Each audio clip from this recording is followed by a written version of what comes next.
Dusanzwe tuzi ko abakuru b'ibihugu ari bamwe mu bantu bafite ubuzima buhenze kandi bwubaha kurusha abandi.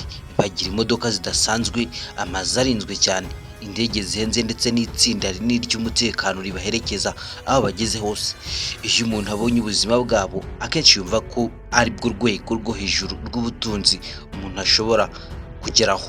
Ariko se byagenda bite uramutse umenye ko hari umugabo umwe bivuga ko ubutunzi bwe buruta ubw'abakuru b'ibihugu bamwe na bamwe? Ese byagenda bite uramutse umenye ko uyu mugabo afite amazu ameze nk'ingoro, imodoka zituma abantu bahagarara bakazireba ndetse n'umutekano ukomeye ku buryo bamwe bavuga ko usa n'uw'abakuru b'ibihugu?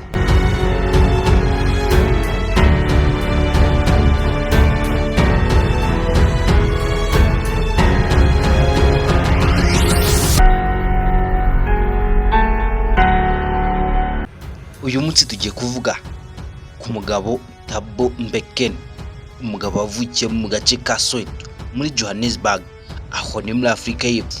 Umwe mu bantu bavuga cyane mu nkuru z'ubutunzi no gutsinda muri Afurika y'Epfo.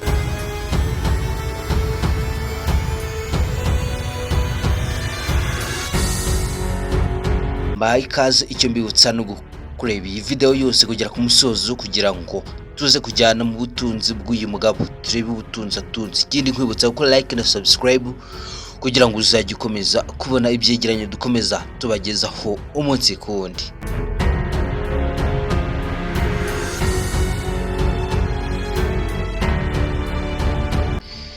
Thabo Mbeki yavukiye mu gace ka Soweto, ahantu hazwi cyane muri Johannesburg. Yakuriye mu muryango utari ufite ubushobozi bwinshi. Se yakoraga akazi k'ubwubatsi, naho nyina agacuruza imbuto n'imboga ku isoko. Ubuzima bwe bwo mu bwana bwari busanzwe nk'ubwa benshi bo muri ako gace. Nta modoka yari iwabo, nta nzu nziza yari afite, kandi rimwe na rimwe kubona amafaranga yo kwishyura ibikenerwa bya buri munsi byasabaga imbaraga nyinshi. Ariko kuva akiri muto, Thabo yari afite inzozi zo kuzagera kure. Yakundaga kureba inyubako n'izo mu mujyi wa Johannesburg, akibaza uko abantu bazubatse babayeho. Yiyemeje ko umunsi umwe azaba umwe muri abo.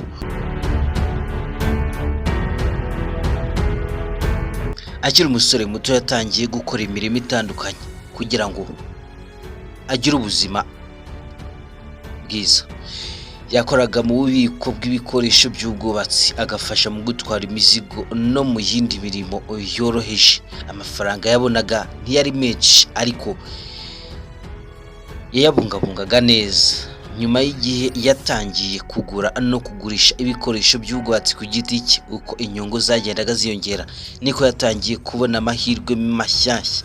Yaje gushora imari mu mishinga y'ubwubatsi no mu bucuruzi bw'amabuye y'agaciro, kimwe mu bikorwa byinjiza amafaranga menshi muri Afurika y'Epfo. Aha niho ubuzima bwe bwahindukiye burundu.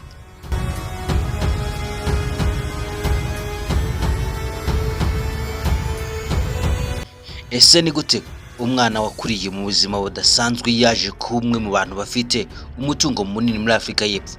Ese nayahe mabanga yihishe inyuma y'imodoka, amazu n'imitungo ituma izina rye rikomeza kuvugwa?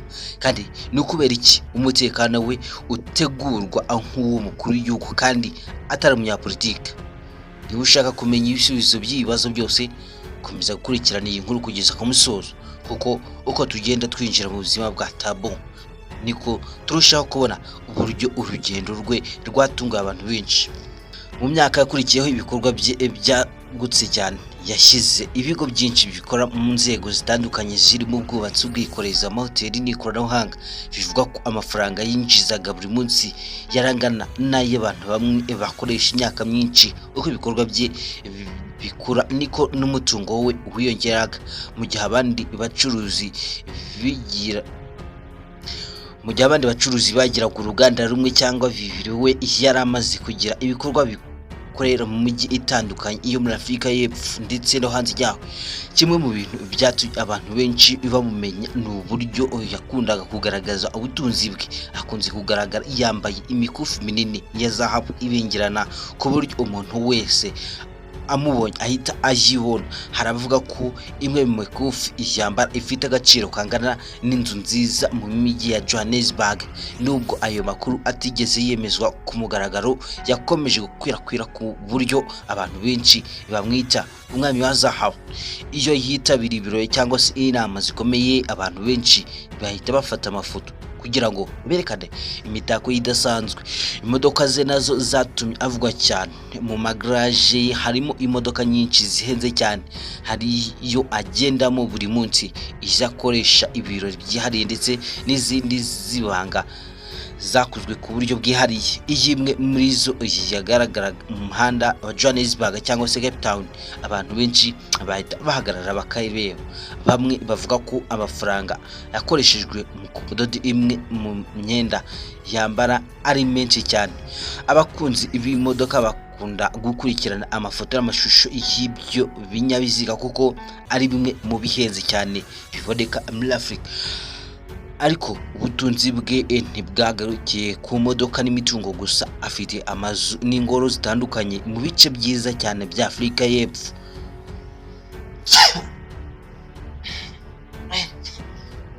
Inzu yo muri Cape Town yari yubatswe ahantu hareba inyanja kandi ikaba ifite na za pisine, ibyumba byinshi n'ibikoresho by'ikoranabuhanga bigezweho. Indi nzu ikaba iri Johannesburg, ikaba ivugwa cyane kubera ubwiza n'ubunini bwayo. Abashyitsi bahagera abatangarira uburyo ibintu byose biteguye neza, kuva ku busitani buyikikije kugeza ku buryo ibyumba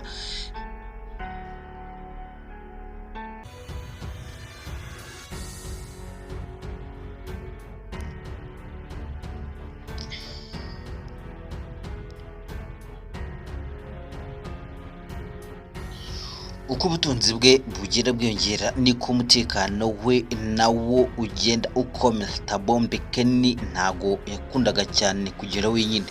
Ahajya hose aba aherekejwe n'itsinda ry'abashinzwe umutekano mu nama z'ubucuruzi no mu birori bikomeye. Abantu babona uburyo buri kintu cyateguwe mbere y'uko ahagera. Imodoka rero zimuherekeza, abantu bagenzura, hagiye n'abashinzwe kugenzura abamwegera. Byatumye benshi bavuga ko umutekano we usa n'uw'abakuru b'ibihugu. Bamwe bavuga ko impamvu yabo ari uko afite ibikorwa byinshi n'imitungo minini bigomba kurindwa. Nubwo abantu benshi bamenya kubera ubutunzi bwe, hari n'ibikorwa by'ubugira neza byatumye akundwa n'abaturage. Akabafasha amashuri, ibitaro ndetse n'imiryango itishoboye. Mu bice byinshi byo muri Afurika y'Epfo, izina rye ryumvikana nk'iry'umuntu wafashije urubyiruko kubona amahirwe yo kwiga no gukora. Ibi byatumye abantu bamwe bamufata nk'intangarugero y'uko umuntu ashobora kuva mu buzima bugoye akagera ku ntsinzi ikomeye. Uyu munsi inkuru ya Thabo Mbeki ikomeje kuvugisha abantu benshi. Bamufata nk'umuntu wagize amahirwe adasanzwe, abandi bakavuga ko ibyo yagezeho ari umusaruro w'akazi gakomeye n'icyerekezo yarafite kuva akiri muto. Ariko ikintu kimwe abantu benshi bahurizaho nuko iyo babonye amafoto ye ya mbere, imikufi minini ya zahabu ari imbere y'imodoka zihenze cyangwa se ari hagati y'abarinzi bamuherekeje, bahita bibaza ikibazo kimwe: ese umuntu umwe ashobora kugera ku rwego rungana rute rw'ubutunzi ku buryo izina rye ritangiye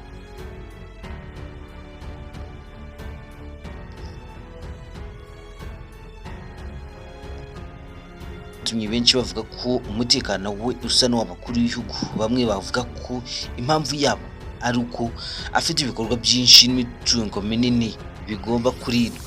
Nubwo abantu benshi bamenya kubera ubutunzi bwe, hari n'ibikorwa by'ubugira neza byatumye akundwa n'abaturage. Akabafasha amashuri, ibitaro ndetse n'imiryango itishoboye. Mu bice byinshi byo muri Afurika y'Epfo, izina rye ryumvikana nk'iry'umuntu wafashije urubyiruko kubona amahirwe yo kwiga no gukora. Ibi byatumye abantu bamwe bamufata nk'intangarugero y'uko umuntu ashobora kuva mu buzima bugoye akagera ku ntsinzi ikomeye. Uyu munsi inkuru ya Thabo Mbeki ikomeje kuvugisha abantu benshi. Bamufata nk'umuntu wagize amahirwe adasanzwe, abandi bakavuga ko ibyo yagezeho ari umusaruro w'akazi gakomeye n'icyerekezo yarafite kuva akiri muto. Ariko ikintu kimwe abantu benshi bahurizaho nuko iyo babonye amafoto ye ya mbere imikufi minini ya zahabu ari imbere y'imodoka zihenze cyangwa se ari hagati y'abarinzi bamumerekeje, bahita bibaza ikibazo kimwe: ese umuntu umwe ashobora kugera ku rwego rungana rute rw'ubutunzi ku buryo izina rye